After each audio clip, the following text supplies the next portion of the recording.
Fritz Dorvilliers qui va intervenir dans le micro là et sous dossier qui a avec question Kenya, qui a avec question dernière position, prise de position de madame comment elle est là encore?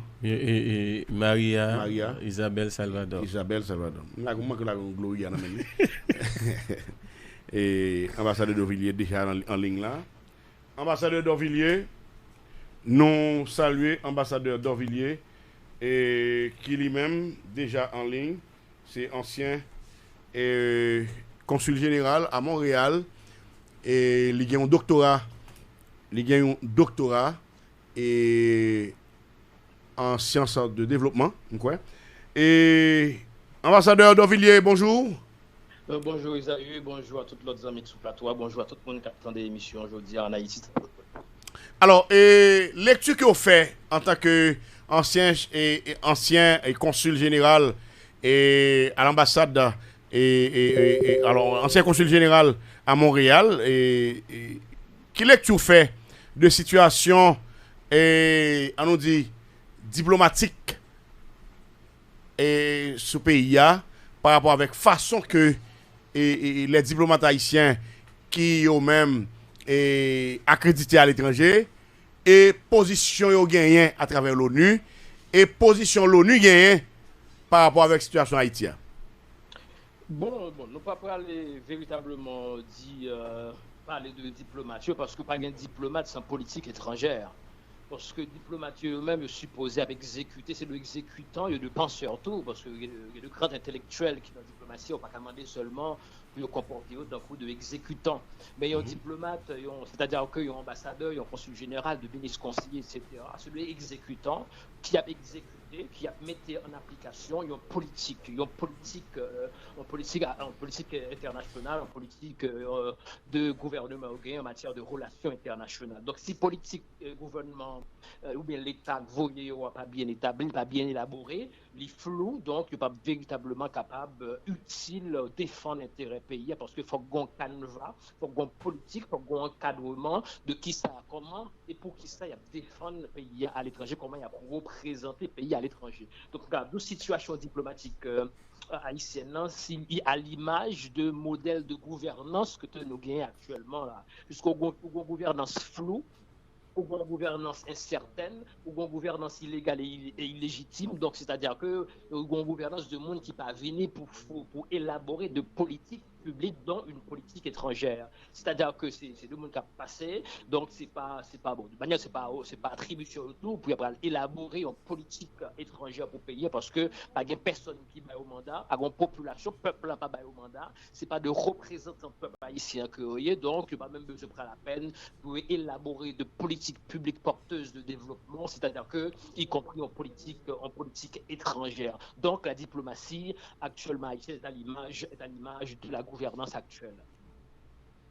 Mais par rapport au introduit tout, au demandé une question de l'ONU. Bon, l'ONU nous connaît l'ONU nous-mêmes nous sommes membres fondateurs des Nations Unies. L'ONU son gros mécanisme, son organisation globale, son institution qui a fait ce qu'on appelle une gouvernance globale, donc multilatérale globale, côté que tout intérêt, toute valeur, tout principe État en donne et qu'il y a défendre. Donc c'est en termes de principe, de objectif de l'ONU, c'est assurer en quelque sorte protéger les droits humains, assurer la paix et la sécurité internationale et promouvoir le développement international. C'est le but de l'ONU ça. Donc rapport Haïti avec l'ONU inscrit là-dedans but ça. Mais l'ONU a un représentant, moi c'est l'autre venir. L'ONU a un représentant ici, son BINU, c'est une forme de représentation politique, on appelle ça, une représentation politique, un bureau politique de l'ONU en Haïti. C'est pas en mission, mais c'est en forme de bureau, mais c'est en forme de sous. Là on parle de chef BINU. Exactement, qui fait une telle déclaration. Par contre, à qui titre que fait déclaration ça, parce que tout simplement du point de vue. Professeur Dorvilliers, et selon quelques monde qui parle avec moi, qui t'a fait me croire que madame n'a pas fait quelques amis qu'on est que déclaration le fait il pas engagé l'ONU sous base des déclarations personnelles. Ça va penser de ça?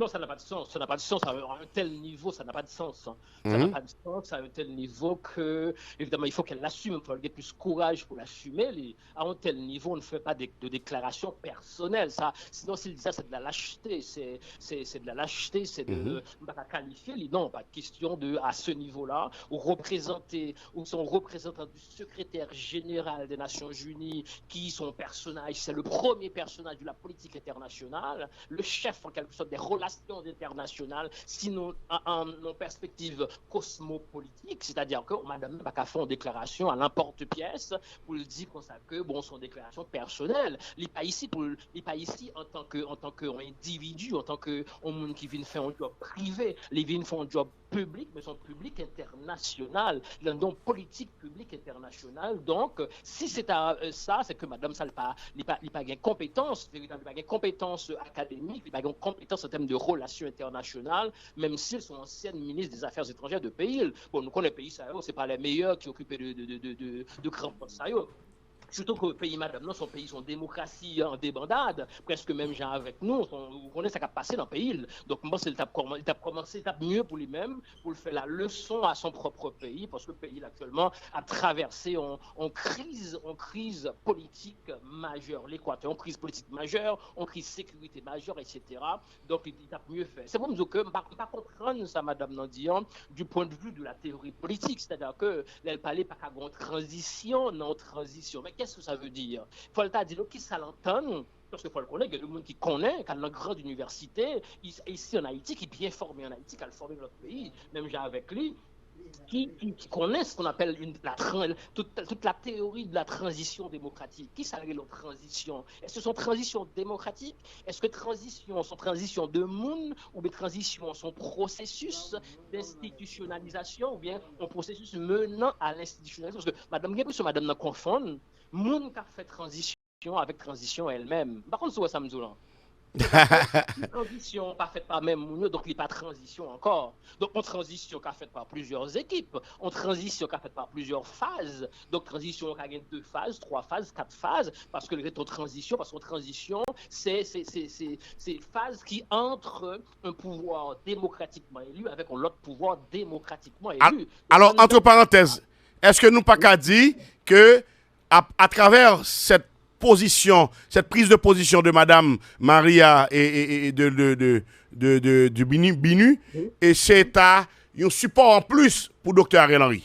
Bon, évidemment, ça c'est tout à fait évident, ça c'est plus qu'évident, puisque c'est eux qui te mettaient, c'est eux qui te désignaient, c'est pas le peuple haïtien qui te désignait, qui te mettait Ariel Henry, c'est eux qui désignaient après un coup d'état sanglant. Donc c'est normal qu'au fin de mettre, il n'y a pas qu'à la gueule dans la route comme ça. Il n'y a pas tout scrupule ça, non? Il n'y a pas tout scrupule ça en matière de politique internationale, mais jusqu'à présent, il y a Kimber fait effort pour Kimber toujours, parce que tout simplement, il a fait jouer, parce que tout simplement, ils sont marionnettes dans le parce que tout simplement, ils ont posture de serviteur par rapport avec eux-mêmes. Parce qu'on est blanc, on paraît même monde qui a tête en face, on paraît même monde qui a gardé leurs yeux, on paraît même monde qui a contre-argumenté, les avancées d'ineptie comme ça. Parce que ça va d'abord avancer, c'est une véritable ineptie du point de vue de la théorie politique. C'est-à-dire que c'est un argument purement politicien qu'un argument de théorie politique. C'est-à-dire que c'est un argument qui a avancé pour le protéger, pour protéger l'esclave, pour protéger les sujets, les monde qui a servi sans aucune condition, sans véritablement afficher la position haïtienne, afficher une position qui n'a pas. Alors, quand on arrive là, est-ce que Jovenel ici pas pour beaucoup? Moi, rappelez moi-même, c'est ancien consul Jovenel. Et est-ce que Jovenel ici, avec tout le monde peut acheter pas pour beaucoup? Non, ça n'a pas vu aujourd'hui là. Oui, mais c'est pas parce qu'on était un poste sous Jovenel qu'il faut joveneliste. Sinon, puis le monde dans le gouvernement Ariel là, c'est joveneliste. C'est en contradiction. T'as une contradiction. Oui, ça me dit. C'est-à-dire que non, mais c'est pas question. Moi, on va mettre qu'on sont joveneliste ou même. Bon, non, c'est-à-dire qu'en termes de position, parce que je n'accepte pas la manière dont le président a été sauvagement assassiné, j'accepte pas qu'on assassine au 21e siècle, qu'on assassine de cette manière-là un président parce qu'on n'est pas d'accord avec elle. On ne peut pas prendre quel que soit mon nom, même que c'est Ariel Henry. Si c'est Ariel Henry qui est élu, je dirais que Ariel Henry, c'est même son allié naturel du point de vue de l'idéologie politique d'Ariel Henry, parce que même son allié au centre gauche ou au centre droit. C'est-à-dire que nous supposons un allié naturel du point de vue d'idéologie politique, Ariel Henry. C'est-à-dire que je ne parle ni extrême gauche, je ne parle ni extrême droite, donc nous sommes qui l'en mi-temps. Comme des partis politiques du centre, les sociaux-démocrates. Nous sommes social-démocrates du point de vue politique. C'est-à-dire que journaliste, moi-même, journaliste par rapport à cela, je dis par rapport avec sa présidente comme mission par rapport avec fin président, parce que je ne peux pas accepter, et jusqu'à présent, je ne peux pas accepter, et je ne peux pas accepter toute l'interprétation fantaisiste que ensemble de monde qui dit que c'est constitutionnaliste et qu'on a bail sous question de fin du mandat du président. Nous t'entendez par exemple la perspective de théorie de Mme Maniga sur la question du temps constitutionnel, du temps électoral. Maintenant, les deux comme ça, le temps, son détail. On ne peut pas fétichiser, il ne faut pas se faire pas grand temps fétiche. Donc, à ce moment-là, c'est un ensemble de contradictions qui déshonoraient tout ensemble de monde. Donc, Mme Nali, même dans le contexte, il n'y a pas de monde en face, pas de l'opposition. Du journaliste, ce n'est pas faute du journaliste. Le journaliste, c'est de victime que pas de bourreau que dans la conjoncture. Parce qu'il y a tout le président de manière sauvage, il y a campé mission président, il y a campé un ensemble de projets que le président du Jovenel. Donc, c'est dans ce ensemble de gars. Du journaliste, pas une pièce faute.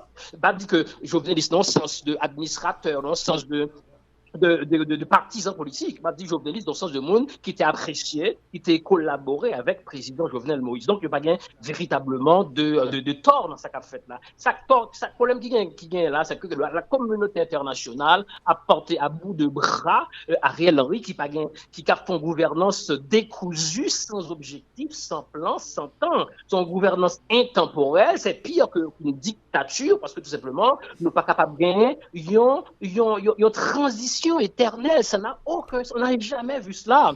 Une transition éternelle pour Madame Nakampé, pour le dire qu'on s'en connaît, voilà, pas qu'il y ait transition dans transition, pour le dire qu'on aura les élections, les que il sécurité. Mais le problème, c'est que. Donc ça veut dire clair que Dr Ariel Henry là pour un temps indéterminé, dans la mesure où l'élection pas organisée, Ariel a toujours là.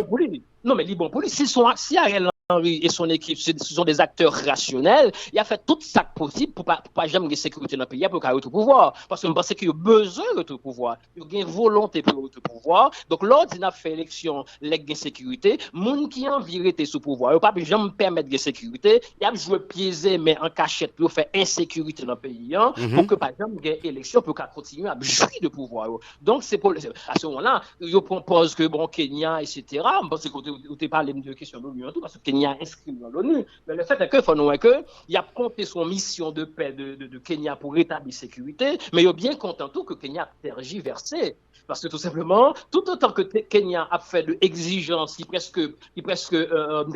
propositions indécentes, de exigences, et puis bon pour eux, parce que c'est tant qu'a gaspillé, et pendant le temps a gaspillé pour le peuple haïtien, il a gagné du temps par rapport à l'objectif. Alors que Kenya, ça ne pas laisser avoir. Kenya, une défaite Kenya, la proposition la déclaration du ministre, par contre, au tel déclaration avant hier. Ministre intérieur. Exactement, est scandaleuse. Mais on ne peut pas faire une déclaration comme ça dans le cadre d'une gouvernance globale. On ne peut pas faire une déclaration comme ça dans le cadre d'une institution qui là pour mettre la paix, pour assurer la paix et la sécurité internationale. Et puis l'argent tout, il y a bien pour débloquer. C'est pas pour Kenya à débloquer. L'argent. Exactement, oui, exactement, c'est une très très bonne remarque, ça me t'a dit. Là, c'est que Kenya fait bagarre, là, c'est comme si 250 millions de dollars, c'est que vous le prendre, il la gueule l'emmène. Mais tout le monde qui connaît qui gens ont organisé ce qu'on appelle les opérations de maintien de la paix.